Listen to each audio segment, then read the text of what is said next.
to the committee. Good afternoon, esteemed members of the Kansas Public Health and Welfare Committee. My name is Kylie Klug, and this is my son, Owen. He is 7 years old, and he is about one of the happiest, most laid-back little boys you will ever meet. However, he suffers from Dravet syndrome, a chronic, severe form of epilepsy. Owen currently has an estimated 10 to 40 seizures a day, and that doesn't even include the seizures that we don't visibly see. Owen has lost and gained skills throughout his lifetime due to these seizures. He used to be able to walk in a walker, hold his own cup, and even babble mama and dada. I cannot even begin to convey how difficult it has been to watch our child decline and suffer.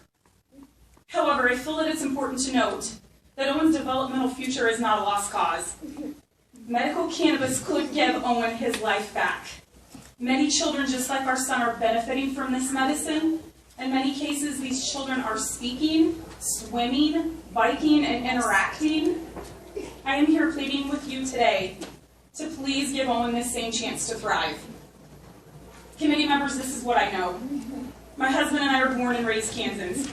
We are practicing Catholics. We are conservative. We are educated. We have high moral standards, and we by all means obey the laws in this great state. But above all of those things, we are just desperate parents who will do anything for our child. We have tried everything, from every pharmaceutical medication on the list, to surgeries, to special diets, to holistic treatments. We have been backed up against a wall. Unfortunately, Owen has reached the last resort phase of treatment. The risk of him dying in his sleep from a seizure is real, and it haunts my husband and I every day. Please pull back all of the layers to this controversial issue. Clear your minds of all the negativity and stigma, and look this little boy straight in the eye. Please do the right thing for him. This is what your political career is all about, helping Kansans like Owen who need you. You have the awesome power in your hands to possibly write the most important chapter in this kid's life. Please don't let his story end here. I can promise you will never ever regret helping this little boy. Madam Chairman, I realize that perfecting a bill takes time and compromise. I'm in no means expecting a cannabis dispensary on every corner in the state of Kansas. From one caring heart to another, I am pleading that this is not the end of this discussion, but only the beginning. We realize that there will be negotiations and amendments, and we look forward to embarking on this journey with you. Thank you.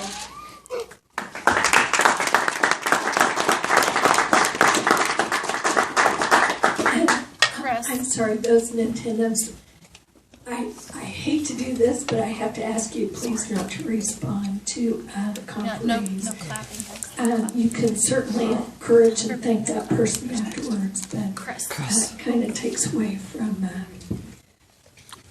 the other conferees that may need to speak. Thank you. Next we have Christine Bay. My name is Christine Bay. I appear as a proponent. I appear on the behalf of my 3-year-old daughter, Autumn. Autumn has an SCN1A mutation, causing her to be prone to prolonged and febrile seizures. Her seizures have never stopped on their own and last for hours. They always need to be assisted with medications, and the medication they use cause her to stop breathing. This sends her into intensive care 3 or 4 times a month on average. The neurology team at Children's Mercy in Kansas City has told us that she is out of medical options. Her pediatrician wants her to have the opportunity to try cannabis oil. Cannabis has been proven to be effective in treating pediatric epilepsy and as a neuroprotectant. I support SB 9 and ask that you allow our doctors to do their job and preserve the lives of these children and patients. Please refer to my written testimony, and please contact me for additional information or questions you have. You have the opportunity to save lives here. Thank you. Thank you. Thank you for coming. Donna Reed. Donna's next. Good afternoon. I'm Donna Reed, and my husband and I are here on behalf of our grandson, Otis. And we're also here on the behalf of other Kansans who need another option for their medical treatments. Our son Ryan and his wife Kathy would love to be here with Otis today, but they have made the move from their home in Lawrence, Kansas to Colorado to be able to give Otis medical marijuana. Our whole family agrees that Kansas should legalize medical marijuana, and 4 years ago, if you would have asked me that, I would not have agreed. But two things have happened in my life. The first thing is I adore this little boy, because of that, I have become more educated on what it can do for children and for people, and it just makes sense that we in Kansas should be able to have that for medications for people. We would like for you to read at least to find out more about Otis, Ryan and Kathy Reed's testimony, and David and Donna Reed's testimony. Amy Wintermantle's testimony includes our grandson Otis. He is the toddler she talks about. What we have to say is one of the reasons that we agree with SP 9 would be that they have seen many, many children. They have a good support group in Colorado. They've seen these children, and these are words that they sent to me to say to you. They want you to know that besides the improvements they've seen in Otis, which have been a lot of developmental improvements, they have met many children in Colorado who previously suffered from hopeless cases of drug-resistant seizure disorders and who are now thriving on medical marijuana treatments. I can tell you, I've met Charlotte of Charlotte's Web. That story is incredible. If you haven't read anything about Charlotte, you need to. I also know about Ezra, who has also an amazing story of success. We rejoice with the families on their success that they have seen, and we remain hopeful for Otis to continue some success, which will also include a reduction in seizures. In closing, I'd just like to say that Otis doesn't walk or talk or even sit up on his own yet, but we have great hope that he will. However, one of the hardest things to do is to hold your child. These parents know that, to hold your child while they're seizing and see them cry. That breaks my heart. Or for them to look up at you like, please help me. And that's what I think our son and his wife are doing for Otis, and we would just ask that you consider people's needs. Thank you. Thank you. Thank you so much for coming. Mark Peterson. Good afternoon. My name is Mark Peterson. Excuse me, sorry. My organization is Cannabis Patient Network Institute. I originally founded it in St. Louis, Missouri. I currently reside in Colorado Springs. My organization is an educational organization. It's a national educational organization. We provide education in regard to cannabis efficacy as medicine. I also prepare medicine. I make cannabis oil for terminally ill children and adults. Currently, there's at least 5 children that I have provided cannabis oil for over the past 5-6 months who currently wouldn't be with us today, because cannabis oil is their only treatment, the only real treatment. They were all terminal. Both seizure patients as well as pediatric cancers and other different kinds of diseases. The interesting thing about this is that we all have an endocannabinoid system, and I know others here are probably going to talk about that. That's why cannabis oil is so beneficial to us. Cannabis is non-toxic. It cannot kill you. It is true medicine. It has been medicine for thousands of years for us. We realize that from a medical standpoint of the fact that cannabis oil, as opposed to pharmaceuticals like alcohol or toxins, they're held up in our liver as our liver has to process those things. Our liver, when alcohol goes in our liver, you know your liver swells. It has to fight to process it into a substance that's non-toxic. Cannabis and cannabis oil are food, first and foremost food. Your liver sees it as food. It processes it as food. and actually passes it on to your fat cells, where your body can enjoy it, can process it, and utilize it. Cannabis is, it affects a system in our bodies called the endocannabinoid system. It affects substances we produce. We actually produce substances within our body that are very similar to cannabis. They're called endocannabinoids. It's really important for us to understand that because cannabis functions as a supplement to that. A system that in our bodies that basically controls every major function, maintains homeostasis. The importance of this issue can be seen in the faces of each and every one of the people here present. I see this on a daily basis when the parents, when they bring children to us. I've given away over $50,000 worth of cannabis oil in the last 6 months to people who can't afford it.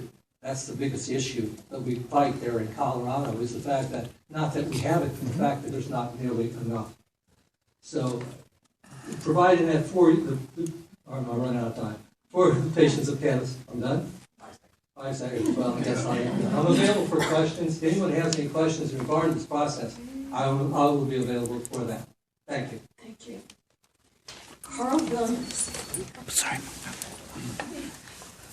Hello. My name is Carl Williams. I am the Speaker Pro Tem of the Kansas Silver-Haired Legislature, an organization that speaks on behalf of 450,000 Kansans 60 years and older. The Silver-Haired Legislature recently voted in favor of a resolution that urges the Kansas legislature to legalize medical marijuana by more than 2/3 majority. Why, you ask, would an organization made up of elderly Kansans vote in favor of legalizing medical marijuana? Because we believe it is time to replace 80+ years of misinformation with truthful scientific fact-based proof that it will help thousands of Kansans who suffer from a variety of medical conditions. For instance, thousands of Kansans who suffer with rheumatoid arthritis must buy extremely expensive biologic medications and pain medications. They could use marijuana not only to lessen chronic pain and go to sleep more naturally, but cannabis has been found to even reverse the effects of arthritis. They could save thousands of dollars annually and avoid liver failure and other side effects. My own wife has severe rheumatoid arthritis and has had to resort to using extremely dangerous biologic medications and pain medications. Medications so dangerous that her doctors must monitor her liver enzymes so they know when she must halt their use to avoid liver damage. During a recent trip to Colorado, she ate a medicinal marijuana cookie before bed each evening, and she had the most restful nights of sleep in years. There were no dangerous side effects as there are with her legal medications. It's well known that medical marijuana also helps cancer patients who are receiving chemotherapy improve their appetite and reverse their weight loss. But when their spouses try to obtain marijuana to make their loved ones better able to tolerate the chemotherapy, they risk arrest. In fact, here in Kansas, senior citizens in that very circumstance have been arrested and thrown in jail. That's just plain wrong. On behalf of Kansas senior citizens, we urge you to please legalize medical marijuana, and because it's more safe and more beneficial than many of the legal drugs that people have to use today. Thank you. I would refer to my written testimony, and I'm available for questions and answers later. Thank you very much. Thank you. Thank you, Carl. Next, we have David Mulford. Good afternoon. My name is David Mulford. I am a proponent of medicinal cannabis legislation, like SB 9. I am here today because of cannabis. There is no question in my mind. I have suffered from massive debilitating muscle spasms for over 30 years, and I am currently unable to receive any relief from any prescription medication. I've tried them all. They're very limited in number for muscle spasms. In 2001, these spasms got so bad that I ended up having to have what's called a aortic femoral bypass. That's where these hernias came from. At that time, I was given 18 months to live. I used a 90-day trial of cannabis oil, and the results from that were literally astonishing.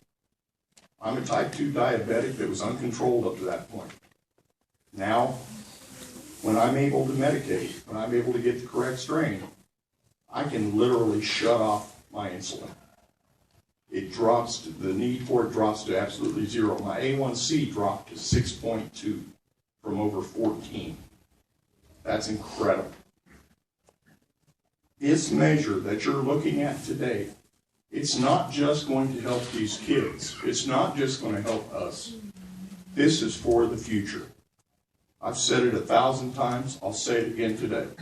We've got one of the very best medical schools in the world right up the road at Lawrence. We've got one of the very best agricultural schools in the world down the road at Manhattan. By legalizing it, you're not just protecting us here today. You're protecting generations of future Kansans from going through what we've had to go through. You're opening up the avenue of research to our colleges and universities, because until it's legalized here, they can't touch it.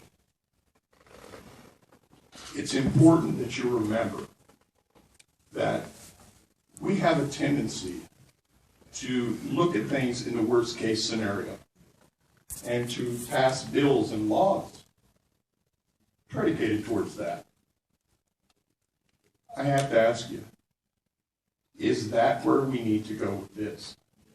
I don't think so. I think that there's enough scientific knowledge out there now, especially in the form of the CMCR, that will help you to make a good, informed decision. Thank you. Thank you. Next is Kelly Patton.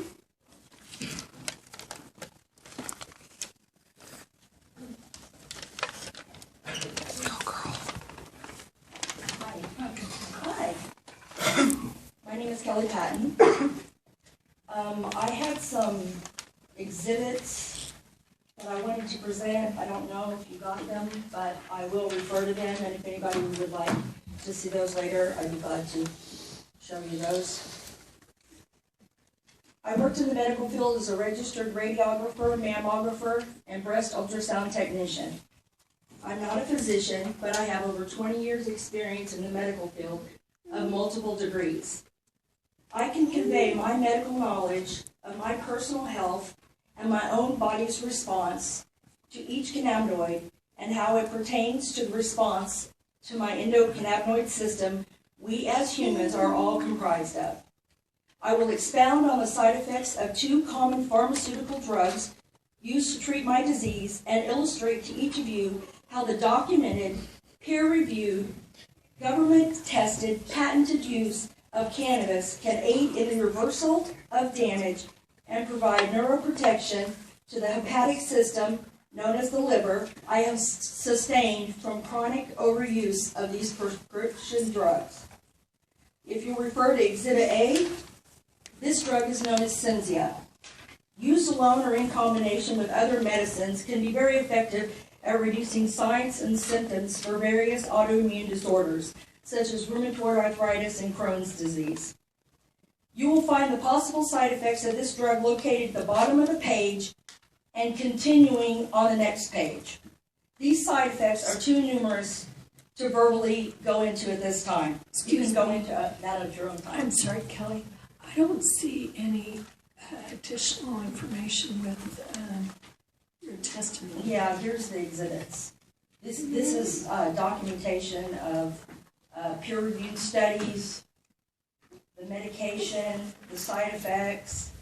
This is just to validate what I'm saying is true.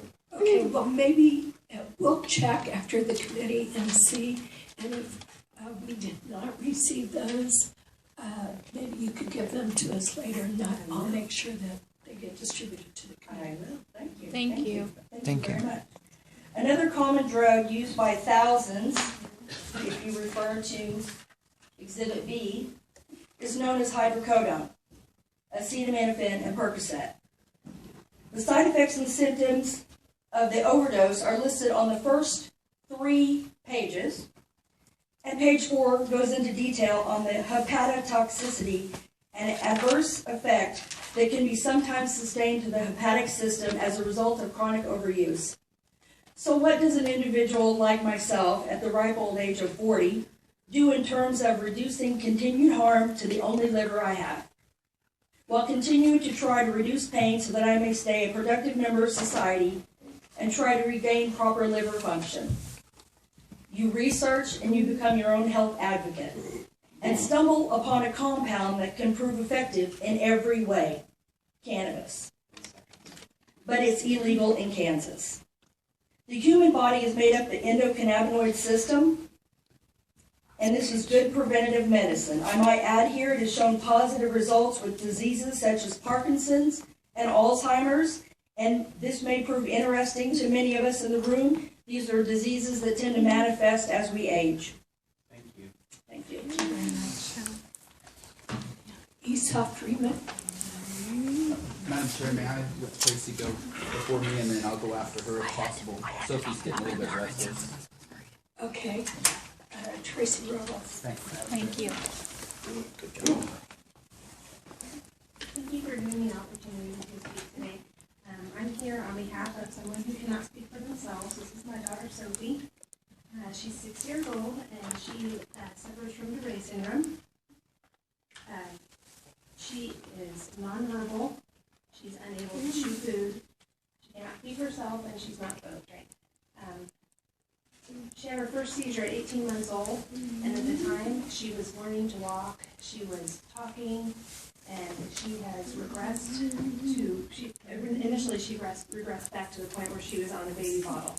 So we've come forward since then, but she's still not speaking and still does not have all of her previous skills back. Despite the lack of a functional communication system, she is a vibrant and happy child. Dravet syndrome is characterized by severe and intractable epilepsy. In addition to the uncontrolled seizures, it's also accompanied by behavioral issues, autism, learning disabilities, mental retardation, sleep disorders, coordination problems, dysautonomia, and low muscle tone.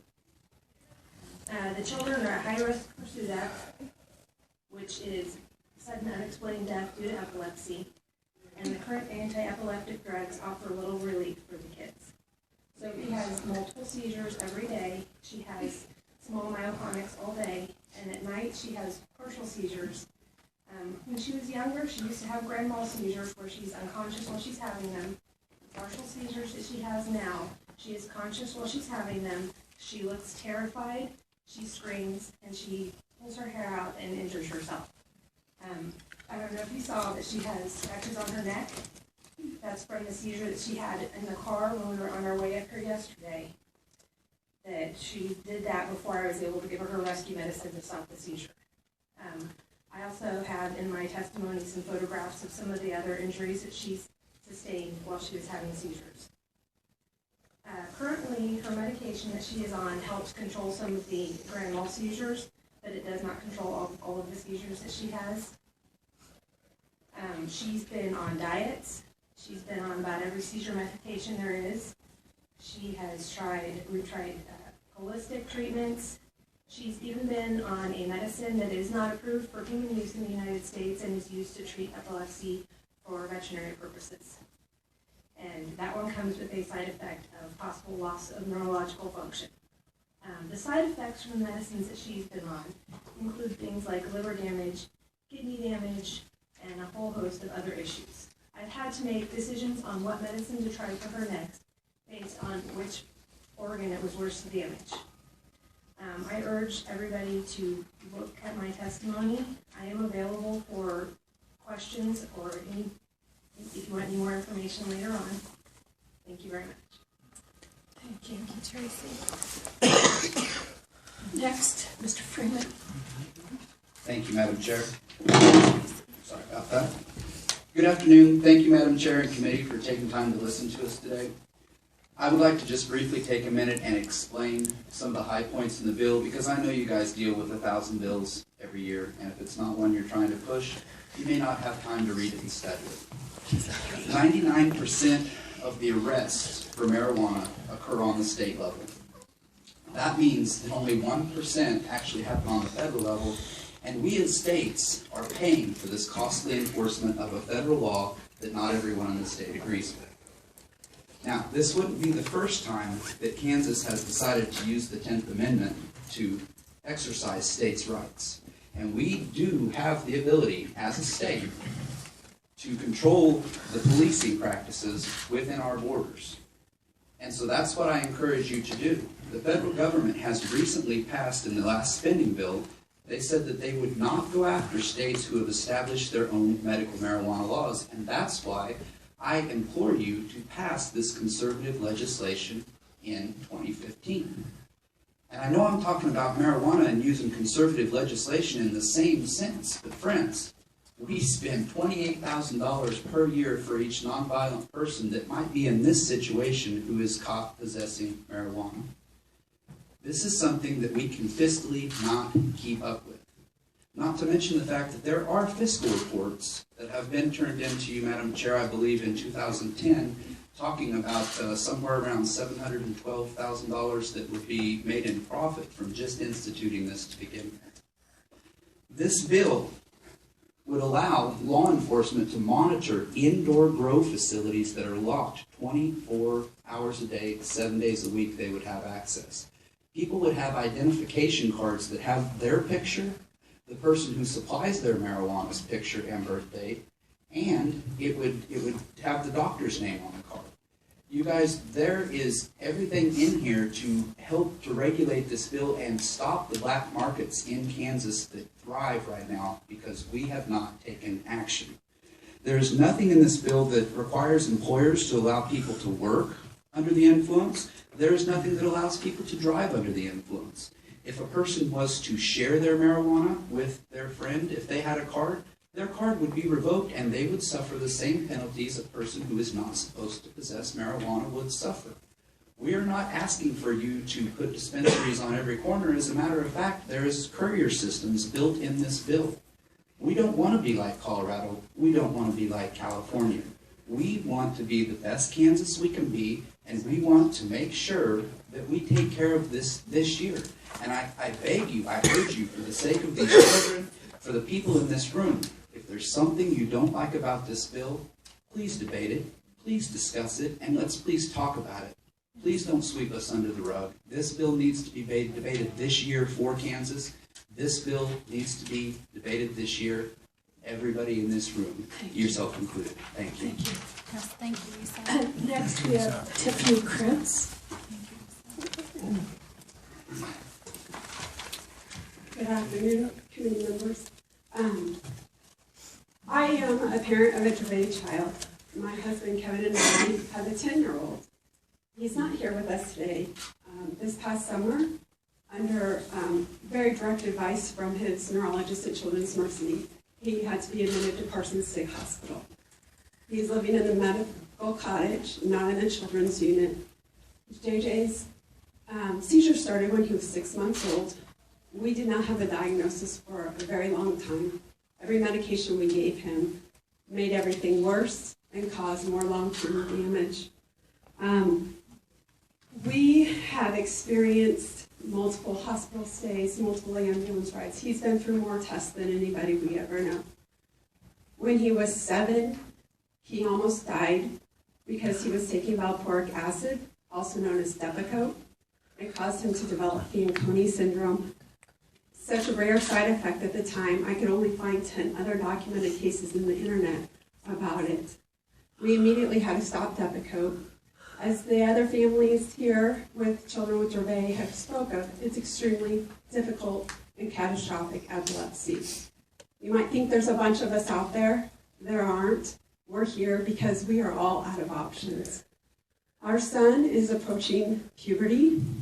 Typically, puberty causes significant seizure control loss, regression of cognitive skills, and often they lose their ability to walk. I'm terrified because we have nothing left to give JJ. He is on the ketogenic diet. He has a vagal nerve stimulator. He's on 2 other anti-epileptic meds. And a third, clonazepam, he's on because his body is addicted to it. We cannot safely withdraw him from the medication without risking losing his life. And I'm not willing to do that because his body has become addicted to a medication he's been on since he was 6 months old. The other issue is he's had so many emergency medicines and benzodiazepines given to him over the years. It is extremely difficult to stop his seizures now. Any seizure he has potentially could be his last. If we had the option years ago, which we can't go back and do, his life probably would have been different. It may not work for JJ, but if you don't look at the facts, please look at these other children. Give these families more hope than we have right now. I'm not sure what his future holds, but I don't want to see any other families have to go through the things we have. There's nothing harder. The only thing worse for us would be the death of JJ than him not living with us. Thank you. Thank you, Tiffany. Next is Nick Reinecker.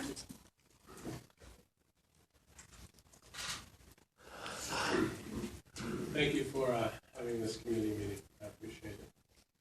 My name is Nick Reinecker. I live in Inman, Kansas. I brought my family here with me, my wife and 2 children. And as I understand it, this is not necessarily a committee hearing about Senate Bill 9 as much as it is an informational hearing about cannabis. And so I'm going to kind of go with my feelings or my thoughts on how society is or whatever in regards to this issue and the principles of our nation. The principles of faith, family, and freedom are and will continue to be under assault until the high priest, which is Jesus Christ, returns to fulfill his promise to all those who answer his call. Inalienable rights are not the government's to give or take away, but are at the will of God according to his plan. Incumbent upon our humility and obedience that is sown, and thereby reaping the attached grace and security that is poured out upon the citizenry of a republic nation. Each of us in here knows why we do this or that, and if our thoughts, words, or deeds be for profit or control, we know. The only real mental illness, in my opinion, is that of deception. All other ancillary, non-physical life barriers are just that. Barriers that have to come down. Today we are talking about a seed, not of despotism, but that of a plant that does have benefits that are not being taken advantage of as food, fiber, fuel, and non-FDA evaluated uses for producers and consumers. The idea that an energy drink full of synthetic vitamins and caffeine packaged in a way to entice children is condoned more than a plant that produces healing properties, nutritional value, and industrial economic opportunities is a tragedy. As a former police officer, I would rather have arrested a parent for giving their children a fast food meal than to use force against those who choose to grow their food in a garden. This bill is for those who cannot advocate for themselves and believe they have no alternatives to health care beyond that of pills and or surgery, enslaving them with an endless monthly payment plan that follows. If it were me, as a conservative Republican, I would repeal this oppressive prohibition completely and return us to the principles and paper-making utilized in the Declaration of Independence. Give us liberty or give us death. We have thought about tomorrow, and this is us talking. God bless each of you and your families. Thank you. Next, Senator David Haley. Mr. Chair, I certainly thank you for your comments. I would ask our Vice Chair to just give me 90 seconds, normally 3 minutes or 40 to everyone else. All right. I do appreciate this. And all I'm going to do is to first thank all of the advocates who have come today. I certainly, for one, appreciate each of you sharing with the committee some very personal stories and also some stories of hope and change within our system. I appreciate you taking your time and your energies to be here and to share with this committee. And hopefully we can invite you back. My plea today, Madam Chair and members of the committee, also I should recognize State Representative Gail Finney, who has a bill on the House side, House Bill 2011, and who too has long recognized that we should be addressing medical marijuana and make Kansas the 24th state to have medical marijuana, along with the District of Columbia. Representative Finney. All I'm going to hand out in closing, Madam Chair, I do have my written statement. The Wall Street Journal just said medical marijuana will be coming to all 50 states, and it opined that the last three would be Mississippi, Utah, and us here in Kansas. That's sad, if indeed that does occur. We do know at one point in time, everyone here in this room does know that we will have in the United States of America options, medical options, that are different from having to take chemically ingested drugs into our system, and that a natural plant that has never caused an overdose in the history, 4,000-year history, will probably be at the top of that list. I just don't want Kansas to be the last state to do it. I want us to see that very soon. In closing, the National Geographic talks in a book called Nature's Medicine, Plants That Heal. It's a wonderful book, and inside of it, it talks about cannabis sativa, its history. I commend that to each of the members of the committee, maybe some extra copies if they're there. That is my only real handout that I have today. And again, I sincerely thank you, Madam Chair, for having this informational hearing on today. And I will look forward to hopefully having a hearing on Senate Bill 9 and or House Bill 2011 if and when they would clear the committee. Thank you. And before we go on to, we have our neutral testimony next from the Kansas Health Institute. And before we do that, I do want to encourage everyone here to come tomorrow if you possibly can, because that is when we will hear from some non-advocates, so you will be able to hear another part of the debate, and you may hear some things that you haven't heard before, and maybe hear some hope that you haven't heard before. Kansas Health Institute, Tatiana Lynn, thank you. Madam Chair and members of the committee, my name is Tatiana Lynn, and I'm a senior analyst and also lead community health improvement area work at the Kansas Health Institute. Kansas Health Institute is a nonprofit, nonpartisan health policy and research organization based here in Topeka. I would like to thank you for the opportunity to make a brief presentation and provide information on ongoing study or health impact assessment surrounding Senate Bill 9. I would like to note that Kansas Health Institute does not take a position on this legislation, and we are not here to speak either for or against Senate Bill 9. Rather, we would like to make you aware that KHI is in the process of conducting a study that's looking at potential positive as well as negative health impacts that could result from legalization of medical marijuana in Kansas. In order to actually make projections and findings and recommendations, we are going through a rigorous process, including review of the literature. Also, we are doing data analysis, and specifically, we are looking for the states that have legalized medical marijuana, and we selected 4 states, including Arizona, Colorado, Nevada, and New Mexico. And we're looking at the pre-legalization period and after for a number of indicators to see how they changed or not during pre and post time. We're also talking to stakeholders from the different perspectives on the issue, and this information will be also captured in the findings and recommendations.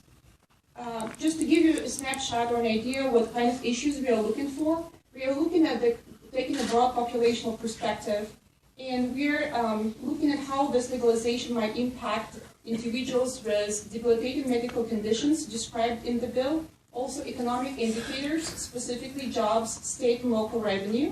We're also looking at how it can impact property and violent crimes, driving under the influence, as well as incarcerations, and health outcomes including injury, mental health, and morbidity. And those issues are often discussed during hearings like today, as well as have been discussed in other states. So unfortunately, I do not have full findings and recommendations for you today, but what I do have today is 2 preliminary findings, where we looked at how would legalization of medical marijuana impact consumption of marijuana for general population in youth. So based on review of the literature and data analysis, we anticipate that there will be little to no impact of consumption of marijuana among the general population in Kansas. However, our findings suggest there might be some increase in marijuana consumption for at-risk youth. That, however, the level of change in this would depend on the state regulation as well as on the law enforcement practices. Another finding that I would like to share with you today is looking at how legalization of medical marijuana might impact violent and property crimes.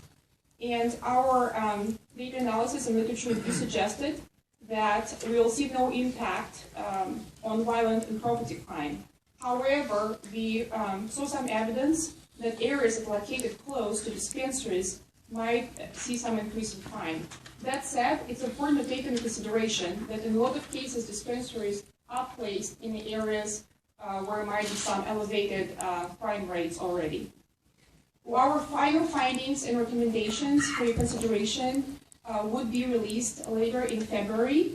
And specifically, we will discuss findings regarding our projections for Kansas in terms of state and local tax revenue, jobs, accidental ingestion, driving under the influence, possession and sale of marijuana, and how that would impact other substances.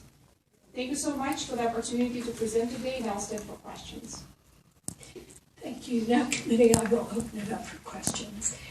And so that we don't have several people stepping forward to answer a question at one time, if you could direct your question to the person that you would like to have it answered, that would be very helpful. Senator Keller. Thank you, Madam Chair. I'm going to show my complete ignorance about marijuana, period. What is cannabis oil and what's the form, how is it taken, and how does it differ from what I know is weed? You're smart. Okay. I'm asking anybody who might be able to answer that question. Cannabis oil is produced by stripping the CBDs and the THC from the organic material, condensing it into a pure form that can be either baked into baked goods, produced into candies, used in drinks. The way I took it, the way I used it to treat my conditions, is it comes in a 3-gram syringe that we can fill gelatin capsules with. And I took it very tiny amount. Started out with about the equivalent of the head of a pin inside a gelatin capsule twice a day. At the end of the 90-day cycle, I was up to about the size of a Tylenol capsule 3 times a day. That was maximum dosage. What kind of effect does it have on you? Is it different than smoking? Yes, absolutely. In fact, virtually everyone, no one can tell that I had ingested it, because it did not affect me psychoactively like the smoke version does. Now, I must caution you that the oil is not the only way that it's necessary for us to be able to use it. Because I've got to remind you that, especially with cancer patients who are undergoing chronic wasting, they can't swallow. It's impossible for them to swallow. And in the case at times with my spasms, I can't wait until that capsule dissolves in my stomach and I get the effects. It's best if you're able to use both at first until you get that level in your bloodstream up high enough to where it has the medicinal effect that you're looking for. But as far as psychoactive effects with the oil, it's completely different. Madam Chair, well, I do have a question, I think, for Tatiana.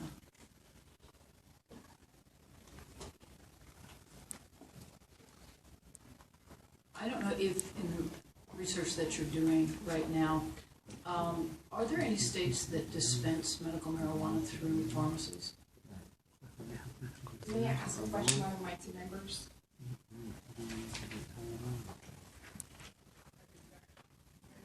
Yes, there are a couple states that do that have more restrictive laws on medical marijuana, and I believe that Wisconsin just passed a law that will be dispensing through pharmacies.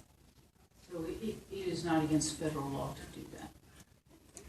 Yes. I would be able to answer that question. Yes, it is. Yes.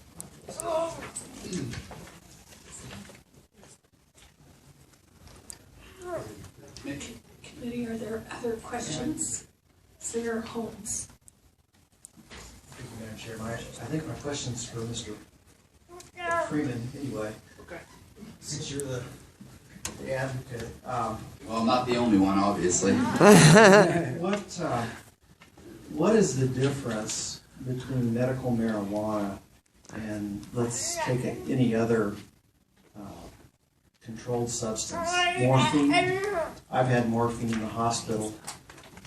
What was the process that morphine was allowed? Was that a legislative act? Or how did the medical society or community, why can they give morphine in the hospital and I can't get it on the street corner? You can get morphine on the street corner, sir. Legally. What is keeping, okay, I guess my question is, how did that process transpire? Do you know, or does anybody here know how the medical community can now use controlled substances? I don't think I was even alive at the time that bill was passed, but it would probably be the same process that they've done for every other opiate painkiller that we have on the market.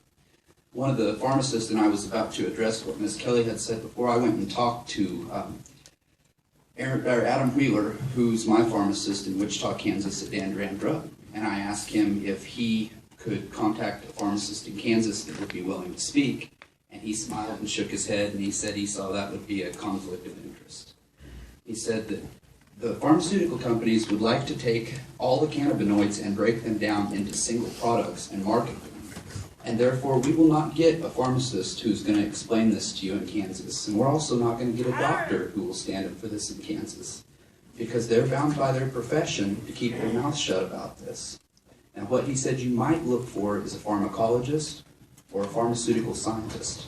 And they will be able to tell you exactly how cannabis interacts with the endocannabinoid system, and so that you would have a better understanding how that drug works in comparison to drugs such as morphine, which is much more deadly and much more toxic